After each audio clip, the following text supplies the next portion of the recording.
It's always a challenge when approaching the creation of a new game.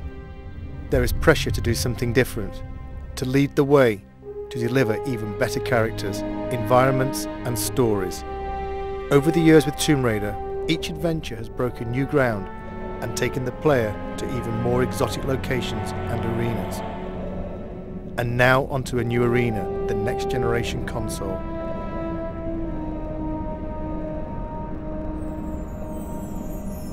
Our vision is to take the player somewhere dark, a place they might not necessarily wish to go, but a place that they'll have to venture if they want to bring Lara back. This world is from the imagination, but based in reality. A dark world, a dangerous world, a world that reflects the change in Lara. It will be a new experience, one that will almost be shocking to people who have played Tomb Raider in the past. From the catacombs of the Louvre to the alleys of Prague, we searched for the seedier side of life. A world that you wouldn't normally see Lara in, but a world that she has no choice but to inhabit. Like her audience, like the game's consoles themselves, Lara has grown up. Her experiences in Tomb Raider 4 have forced her to question herself. This game will ask more questions of her. It was a very conscious decision to leave out elements of Lara's story since Tomb Raider 4. Certain aspects of that story will return. It's just a matter of when and where. For the first time, Lara will have a moral choice to make. It's no longer a clear-cut case of good versus evil. This is a more complex tale which will ask more complex questions of the player.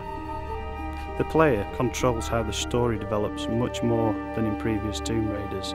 Basically, when Lara talks to a character, the player can also choose whether Lara is nice, nasty, or dismissive to another character. This game sets a new benchmark for character animation. The new consoles allow for an unprecedented level of subtlety in the way the characters can act. Some characters may betray more than their feelings. In this world, the player should look as well as listen. The advancements in game technology allow for much more complex movement from the characters. They have spines, joints, they even have fingers. They move in different ways. We borrow these movements from real people. The man on the A57, the woman on the bus. They travel much further than they think. The player will choose which paths to take, which characters to trust, which lies to believe, and which enemy to face. Some enemies may become allies. Some enemies may become something far worse. Certain enemies have taken years of conception, gestating through design and redesign.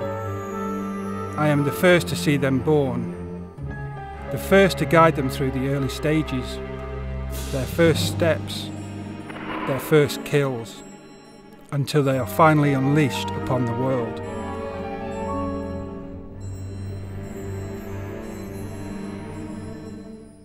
When you walk into this world, you walk into a film with multiple paths and possibilities, but one story drawing you through. This world begins in an act of darkness. How this world ends is up to you. This is a world of shadows. There is a shadow on Lara. He watches, waits, he bides his time. His name is Curtis. He wants revenge. And Lara will help him extract that revenge.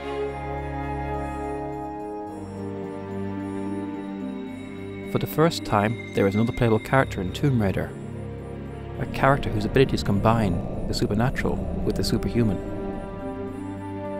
He has a different approach to Lara, less subtle perhaps, but still effective against certain opponents.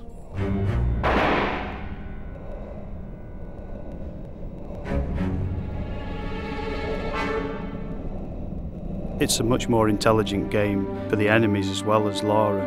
The PlayStation 2's got much more power to process enemies doing much more complicated things. The enemies in the game have evolved. They will work together. Notice when another enemy is killed and react accordingly. These enemies will pursue Lara. They will not stop. They have not stopped in 600 years. The Monstrum, the Cabal, Eckhart. An unholy trinity guided by an unspeakable force.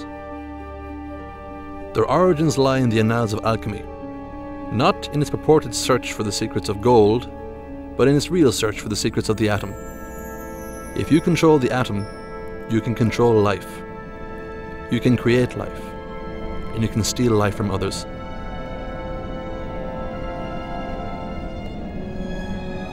This story is very much on an epic scale, from 14th century alchemists to serial killers in modern day France. To create something on this scale, it was necessary to take the ideas and production values from the film industry, in the way they research the subjects, the backstory they create for their characters, and the depth of the visuals.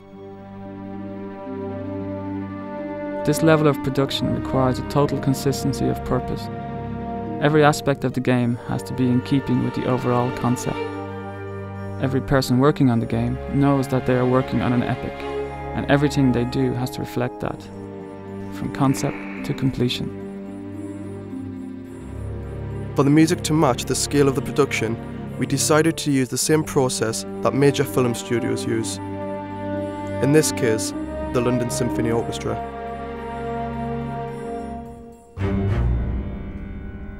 It's an overwhelming thought having your music played by 84 of the world's top musicians, but the effect of the music when playing Angel of Darkness will be well worth the shredding of our nerves.